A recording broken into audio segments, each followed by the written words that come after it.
এই অঙ্কটি করব √7 into √7 into √7 into √7 infinitive time পর্যন্ত।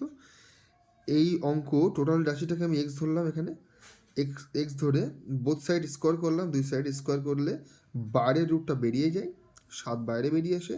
আর যেহেতু এই √7 ইনফিনিটিভ টাইম পর্যন্ত আছে, একটা 7 বেরিয়ে গেলেই 7 কমে না এখানে, তাই এই রাশির যেহেতু এক্স ধরা আছে তাই এক্স ধরে এক্স বসিয়ে দিলাম।